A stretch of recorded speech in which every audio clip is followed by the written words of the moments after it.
მოგესალმებით მეგობრებო, მე ვარ Spiritual Plus-ი და დღევანდელ ვიდეოში მინდა გაგაცნოთ ერთ-ერთი ყველაზე ცნობილი кейსი. ცნობილი ამოუხსნელი кейსი, შეიძლება ითქვას, და ამ кейსზე ძალიან ბევრი ფილმი არის დაფუძნებული.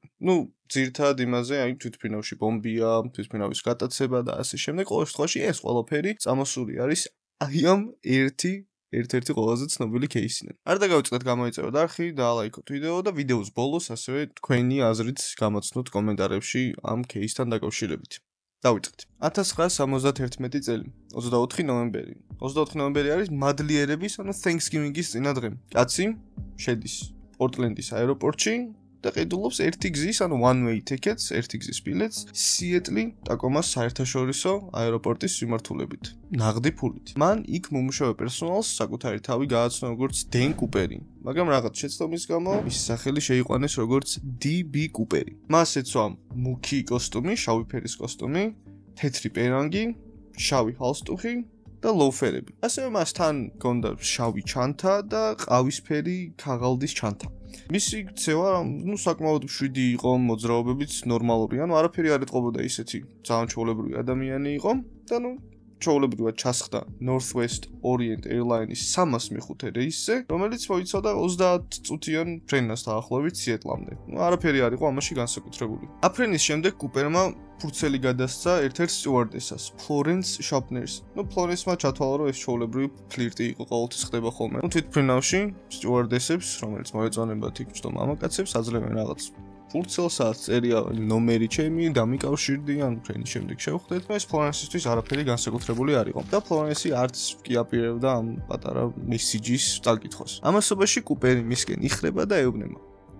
ქალბატონო, უმჯობესია ეგ ტექსტი წაიკითხო. ბომბი მაქვს. ასეთი უმშვიდესი მიმართვის შემდეგ, ასეთი უმშვიდესი შეტყობინების გაგების შემდეგ, Florence-მა რა თქმა უნდა ეს ბარათი გახსნა.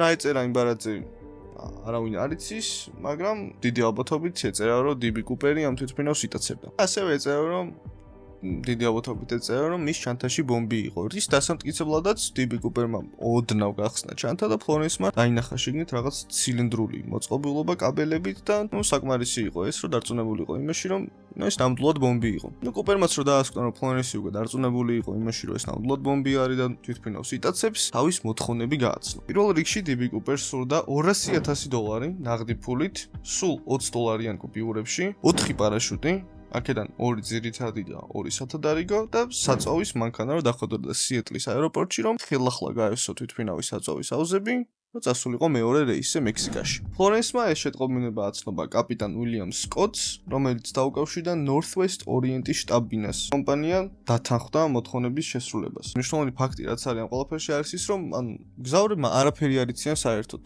იმდენად სიმშვიდე არის კაბინაში, რომ მგზავრებიც საკმაოდ მშვიდად არიან, იმიტომ რომ არავინ არ იცის აბსოლუტურად რა ხდება. DB კუპერს უნდა რომ ეს ყველაფერი ძალიან ჩუმად მომხდარიყო და არავის არაფერი არ გაეგო. ეს ინფორმაცია რომ თვითმფრინავი უკვე გატაცებული არის და თვითმფრინავზე ბომბი არის, მხოლოდ იცის DB კუპერმა, Florence-მა და ეკიპაჟმა. DB კუპერს Florence-ი გვერდზე ეჯდა, ყოველთვის კონტროლ ქვეშ ყავდა. ასევე ფრენის განმავლობაში DB კუპერმა ბურბონიც კი მოითხოვა და ასევე წვენიც, ცოტა რომ წაეხემსებინა ბორტზე. 305 რეისი სიეტლის თავზე დაახლოებით 2 საათს ტრიალებდა. რადგან ხელისუფლება ცდილობდა რომ მოეპოვებინა ეს გამოსასყიდი თანხა, პარაშუტები და საწვავის მანქანაც. ბანკნოტის ნომრები, რომლებიც DB კუპერს გადასცეს $200,000, რა თქმა უნდა, აღირიცხა, რომ მერე შეეძლოთ ეპოვნათ ეს DB კუპერი. მაგრამ FBI-მ ისინი საღებავებით და მიკროელექტრონული რაღაც აღრიცხვით არ დაამუშავა. რო კუპერმა მოითხოვა რომ არ დაემუშავებინა. როდესაც თვითმფრინავი 17 საათსა და 39 წუთზე დაეშვა, სალონის განათება ჩააქრეს და კუპერმა ეკიპაჟს უბრძანა, რომ თვითმფრინავი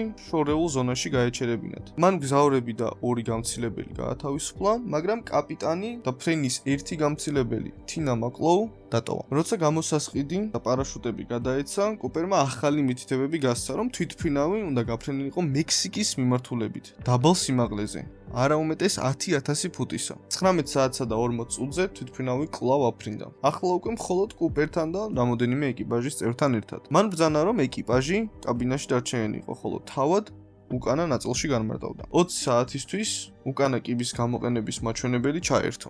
ხატულა რაც არის წინ ბორდზე რაც აქვს კაპიტანს ის აინთო. ანუ ამით მივხვდნენ რომ ეს უკანა კიბე გამოყენების ქვეშ იყო. 20 საათსა და 13 წუთზე თვითმფრინავი უცებ ოდნავ მაღლა აიწია და წონის გადანაწილება შეიცვალა თვითმფრინავში. ეკიპაჟს ეგონა რომ კუპერი გადახდა. ამ თვითმფრინავს, რომელიც ცაზე ყოველ შემთხვევაში იმ რეისზე მარტო დაფრინავდა, უკან გაყვნენ საბრძოლო გამანადგურებელი თვითმფრინავები. მაგრამ ცუდი ამინდის და სიბნელის გამო ისინი თითქმის ვერაფერს ვერ ხედავდნენ. როცა 22 საათზე და 15 წუთზე თვითმფრინავი რენოში დაჯდა, კუპერი უკვე აღარ იყო. FBI ამერიკის შეერთებული შტატების ისტორიაში ერთ-ერთი ყველაზე დიდი გამოძიება დაიწყო. ამ ადამიანს თითქმის ყველა ეძებდა. ასობით აგენტმა თავიდან ბოლომდე გამოიკვლია ვაშინგტონისა და ორეგონის ტყეები, მაგრამ DB კუპერის კვალი აბსოლუტურად არავის არ უნახავს. $200,000-დან არც ერთი ბანკნოტი არ აღმოუჩენიათ. მიმოქცევაში საერთოდ არ გასულა, სერიული ნომერი ხო ყველა ბანკნოტის ქონათ აღრიცხული. ერთი ბანკნოტიც კი